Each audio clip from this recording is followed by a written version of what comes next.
Ito. So mga 4 kilos yata to guys.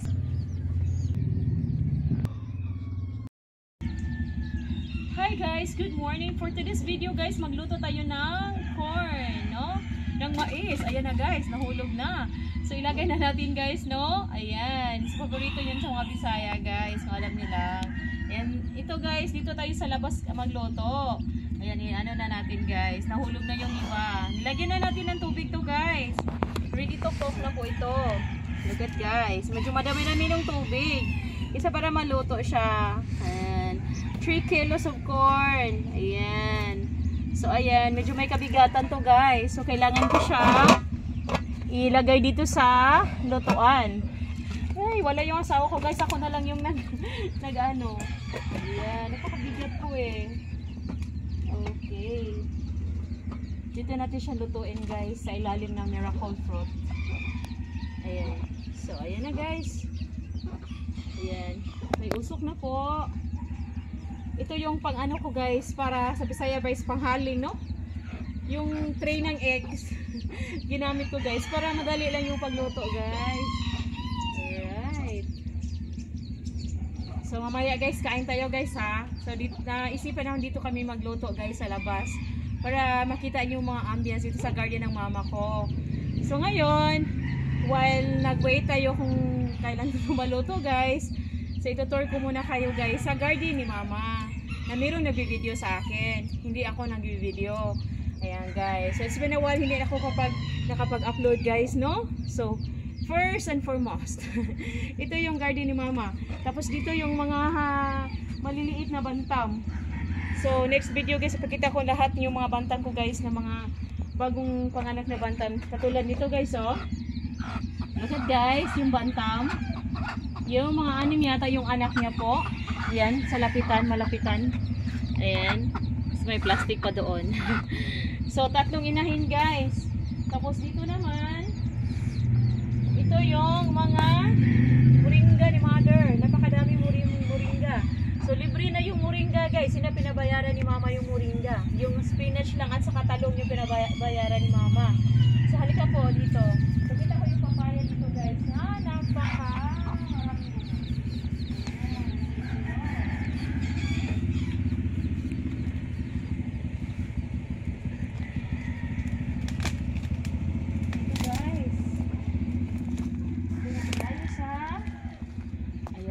nakita nyo yan guys, napakarami. Oh, ayan, ayan. Nakita natin guys ha, nilagyan ni mama ng ano, takip.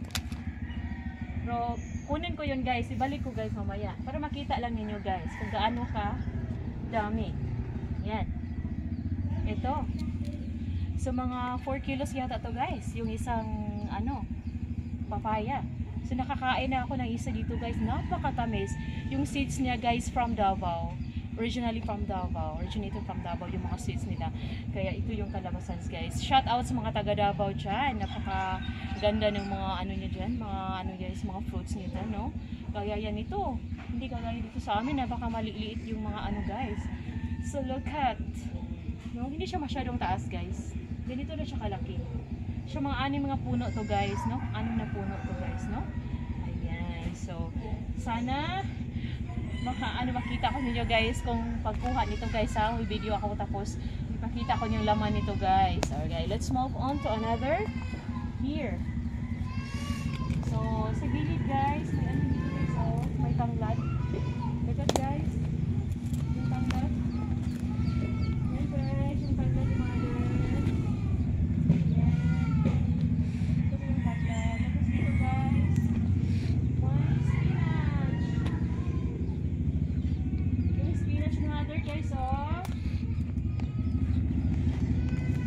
guys, so yung spinach ni mother, dito ako nagbili every morning ng mga spinach. Hindi na ako nagbili doon sa market. Dito ka na lang kinuha yung mga lahat na mga pwede kong lutuin, no?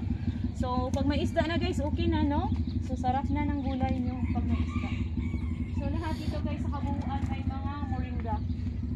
At ito guys, oh, meron pang isang puno ng ano dito. Ayan. Kita nyo yun guys? Hindi siya masyadong maraming bunga, pero Patungo na siya doon. Alam ko. Ayan. Same dun sa kabila.